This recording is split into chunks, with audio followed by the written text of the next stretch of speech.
That's true. It was typical of the Shawnee and other Indians to have prisoners run gauntlets, and Simon Kenton was their biggest enemy.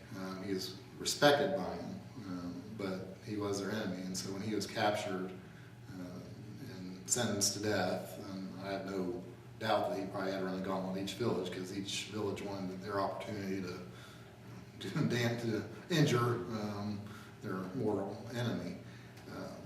Same time, then later he was getting according to Ecker, he was adopted into the Shawnees through the help of Simon Girty and some other people of influence.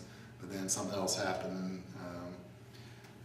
they took that away, and then he was eventually sold to the British, taken to Detroit, and eventually escaped back to Kentucky.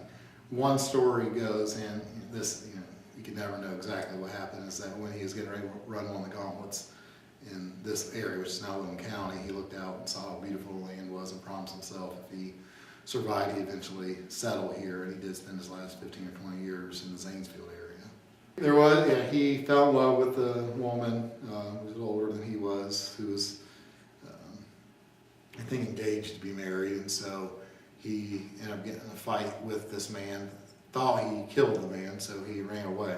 And William Leachman was his name. In fact, after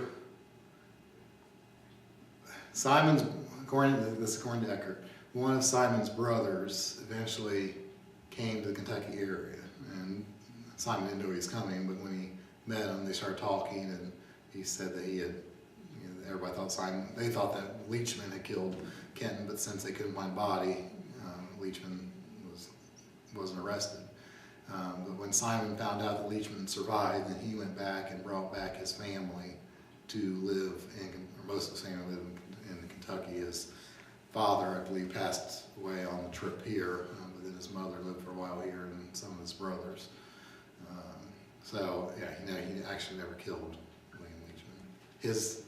Simon's uncle had been an Indian trader, so he had always heard stories of the Middle Ground or Kentucky area, and so he'd always wanted to go there, so that's where he decided to go, and first settled in the West Virginia area and worked as a hunter for the settlements and so forth, and then got together with some other experienced frontiersmen, some who weren't the best of people, but he eventually went off on his own and quickly became almost a legend in Kentucky as a frontiersman. He was friends with Daniel Boone, very good friends with Daniel Boone, but they were different in a lot of ways. One was Daniel didn't like people. Once it got crowded, he wanted to keep moving, where Simon kind of liked to see what he did, help it grow.